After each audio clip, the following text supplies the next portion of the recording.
You've been doing the sessions. You lie down, you close your eyes, you construct the scene, the handshake, the congratulations, the text message that changes everything.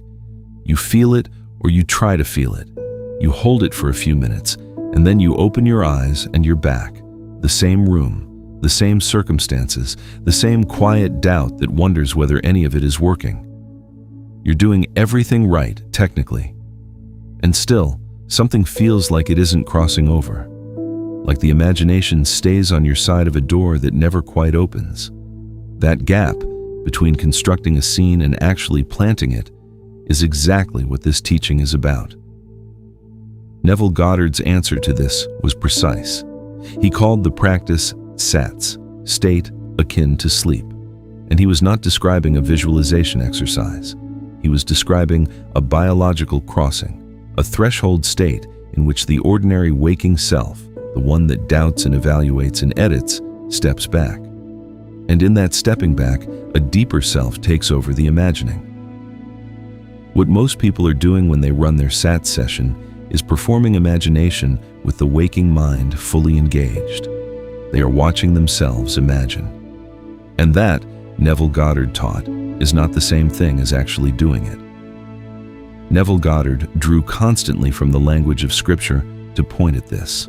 He read the story of Jacob wrestling the angel, not as history, but as a map of this exact inner crossing. In that story, Jacob crosses the ford of Jabbok alone at night, and something meets him there. He wrestles until the breaking of dawn. This is the hypnagogic threshold, the in-between place, neither awake nor asleep. And it is there, Neville Goddard taught, that the deeper creative self, the I am, imagination itself, becomes the one doing the work. The ordinary Jacob, the striving personality, is not the one who wins. He is the one who surrenders. Neville Goddard was clear about what the hypnagogic state actually is. The state akin to sleep is the most favorable state in which to impress the subconscious mind with your desires. The reason is that in that state, the conscious reasoning mind is partially suspended, and the subconscious, which is the creative medium, is more receptive to suggestion. What he was pointing to here is not a trick to relax more deeply. He was describing a literal handoff, a moment when the self that argues with reality loosens its grip, and the self that is God, that is pure creative imagination, becomes operative. Most people run their SATS sessions while still in waking consciousness, simply with their eyes closed. They are still the editor. The subconscious is listening, but not wide open. The door is ajar, not crossed. Neville Goddard described in his lectures how he used this state himself when he wished to travel astrally or to plant a specific state into his experience.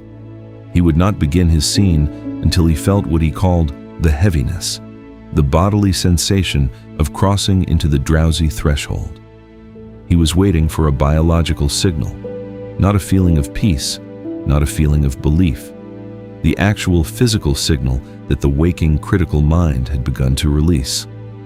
Only then did he begin the loop. Only then was the imagining being done by the right inhabitant of consciousness. Here is exactly what to do tonight. Lie down in a position you could fall asleep in. Do nothing for the first several minutes except let your body arrive at stillness. You are not visualizing yet.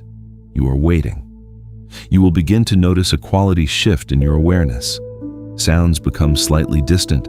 Thoughts begin to drift without you steering them. Your body feels heavier or oddly absent. That is your signal.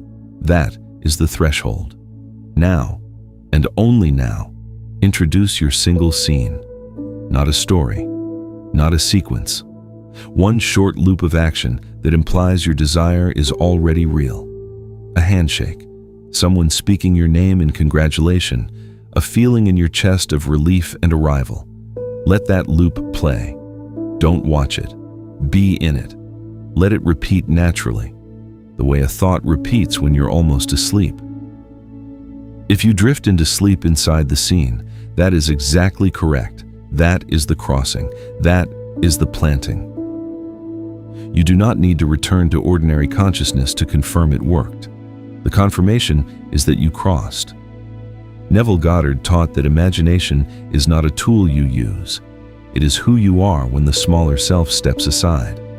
Tonight, let it step aside.